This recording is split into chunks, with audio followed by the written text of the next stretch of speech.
Hello, nice to meet you again. I hope you all are doing well. I too am good. Today I want to ask you a very important question. The question is, what is life? Or what is the meaning of life? What is the purpose of life? You see, we are able to hear and see lots of death right now because of COVID-19. We hear that there are like 345,000 deaths recorded all over the world because of this disease. And in India, we've crossed the 4,000 deaths. In Thailand, it's just 56 deaths. At the same time, we are here, not that we're not going to die. We also going to die. It's just that they're dying ahead of us. We're sure to meet death, and we'll be ahead of someone else. And also, we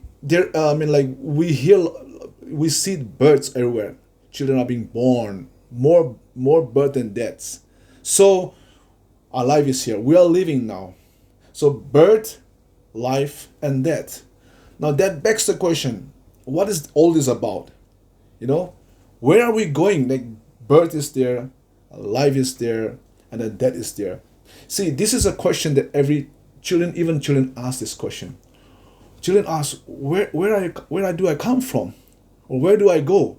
And before you could even answer the question, they keep on asking questions. So these are important questions. In fact, these are crucial questions.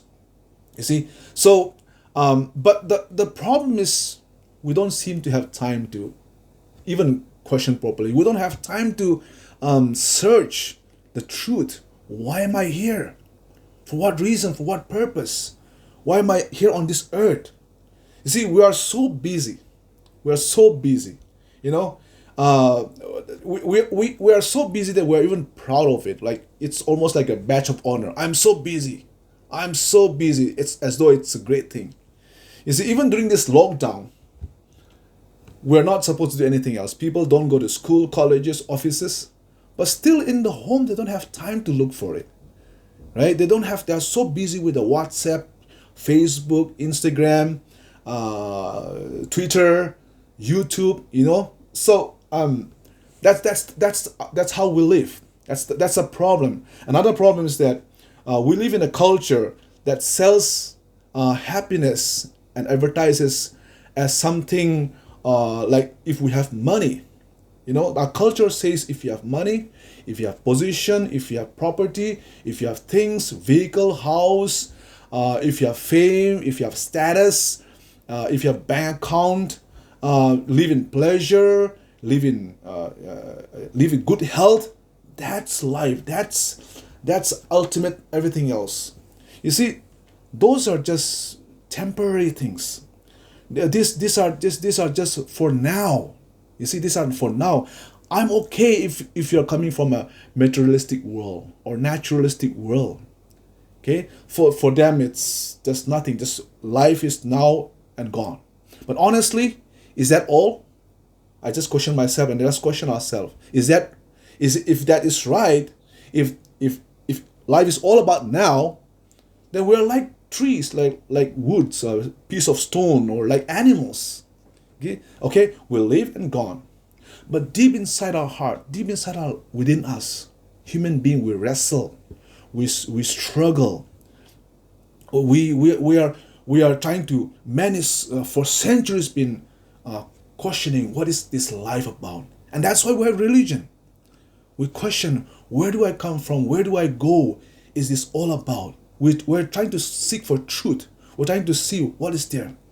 See, that the religion makes us to question. So all religion talks about life after death. Now, I'm going to give you a Christian view from my point of view. You see, in the book of Ecclesiastis, okay, the book of Ecclesiastis is written by King Solomon. Now, King Solomon was known to be the wisest man on earth. The way he governed his kingdom, and the way he applies the judgment and laws, it was awesome. People come to hear him. He had riches. He could name animals, plants, and he had everything. He had materialism. He had wives. Everything the Bible, the book says, everything his hands could hold on, he could get it. But at the end of his life, what did he say? Everything is vanity. Everything is meaningless. All these things are under the sun. Everything under the sun is meaningless. So, and then he goes even that's Ecclesiastes chapter 1 and verse 2. Vanity of vanities, it says. Vanity. And in chapter 3, let me read for you. Chapter 3 verse, I think it's 11. Chapter 3 verse 11. Also he put eternity in their hearts, except that no one can find out the works that God does from the beginning till the end.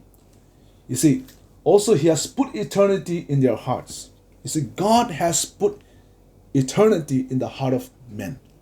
So that means every human being knows, understands, God has revealed to them, revealed to men that there's eternity. See, that's why we ask questions. Because there is deep in our heart, there is a voice which says that life is not all this now. Okay? We have life after this. It is eternity. So now the question is, like I said, where do I come from and where do I go? First of all, from Christian point of view, let's go back to the creation. Man was created by God, number one, in his own image. Okay? So man has a soul and spirit. Man is not just a physical, biological body. God put his breath on his nostril, the nostril of man. So man became a living soul. So he's a soul, living soul. So he is created in God's image. And so he has a soul. Secondly, God created man to have fellowship with him. God created man not just to go do its own, to have fellowship with him, to have union with him, to enjoy the fellowship. Thirdly,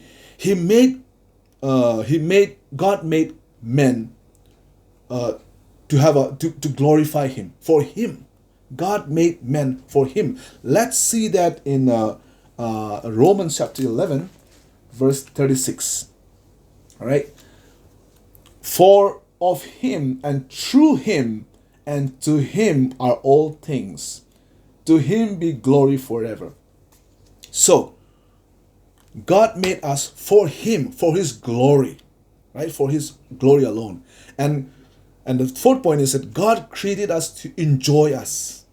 Okay? God created us that we may enjoy the fellowship with him, together with him. In Psalm 16 verse 11, it says, in your presence, David said, the psalmist said, in your presence, God, in your presence are pleasures forevermore.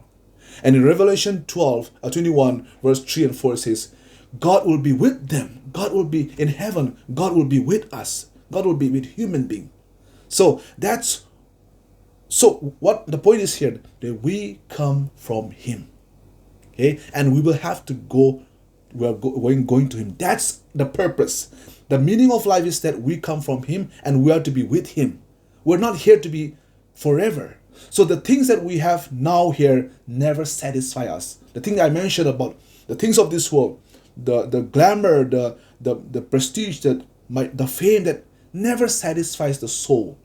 Right? So when we know that there is eternity, that we're going to spend with him, today's suffering, the pain, the cruelty, the agony that we may go through, we can bear it. It makes sense. Because the present suffering, the present hardship is just temporary. We can look forward, right? We can look forward. Otherwise, if there's no life after death, then our suffering is just, we have to suffer and die. That's scary. Okay? But we have life after death. We will enjoy his presence. And so God mentioned this, said in Matthew chapter 6 verse 19 to 21, says, lay not your treasures on earth, okay, but lay your treasures in heaven. So not for this life, do not do that. Not for this life, but for life. Labor for eternity, right? So let me just give you a chart before I conclude. So here is it. God created us to have fellowship with him, right? That was our creation in the beginning. But then sin broke this fellowship. Because of sin, our fellowship with God was broken. But then God restored fellowship with him. God through the death of Christ. Okay? Now we have access to God. This is the purpose of life. This is the now life makes sense. There's a meaning to life. This is not all about this life now. So now what we have in other religion is that in Hinduism and Buddhism also, it's the ultimate aim is to what they call to end the karmic circle, the karma. So in Hindu and Buddhism, I live now, and when I die, I live another life. That life is to pay back the sin of my past life. And again, the next life. We keep on going this cycle of life. And to end this, right? Ultimately to end this. And then in Hinduism, man is united with the nature. It goes with the nature. It doesn't go to God. Okay? So it's like a drop in the ocean. A drop of water in the ocean is gone. It just mingles with it, right? And in Buddhism also the same, the karmic cycle. In Buddhism, it's like a candle. The candle ends, and ultimately to end this life cycle, to end this karmic cycle, right? So that the purpose is ultimately when the candle is gone, our life is gone. So the consciousness is gone. There's no more conscience. There's no more soul. There's no more spirit. So ultimately in Hinduism, Buddhism is you lose your identity. You're gone. You're finished. But in Christianity, we retain our soul, our spirit, okay, even our body. Now, right now, our body is corrupted body. Even this body will retain a new body, a resurrected body. We'll have an uncorruptible spiritual body out there with heaven, with God, with Him in full identity, full personality, personhood. Our personhood is there. So now the question is that ultimately this is the question. Okay. It's not about who I am. It's not about what I say about myself, what people say about me, who I am, or what I say about myself, whether I am which nationality, which tribe, which religion I say about myself. But what does God say about you? Where am I? Whose are you? Whose are you is more important than who you are. Do you belong to God, the living God, or not? That's the ultimate question. Just because God has opened the way for us to have fellowship with Him doesn't mean that everybody will go to heaven. Only those who choose Him, you see, only those who come to Him. That's why in Exodus chapter 20, Exodus 20 verse 1 and 2 and 3 says, I am the God which brought you out of Egypt. Egypt means bondage. I am the one who brought you out of bondage, means from your bondage of sin, from eternal hell. I am the one who is there to rescue you. You shall have no other gods before me. See, I am the ultimate God. I am, He says. I am is just both present, past, and future. I am the one. So you shall have no other gods before me. All these gods are not gods. You cannot have that. They are not the gods. All these gods will one day bow down before me. I am the God. And so we have to choose Him. We have to choose this God. And it is through Him lies our identity. Now our identity is in Him. And when we choose Him, life makes a meaning. Life has a purpose. The purpose that we are on earth is because we are born, we're created, we're made to have fellowship with Him and enjoy His presence, enjoy His fellowship. So dear friends, that is the meaning of life. If there's no God, there's no meaning. If you don't have the right God, there's no meaning. Our life will end and then we spend eternity in hell. But if we choose this living God, we have a fellowship with Him. So with this, I want to put this for you to ponder, that what is the meaning of life, or what is life all about. May God bless you, and go and search the truth and encounter with Him. May God bless you. Thank you.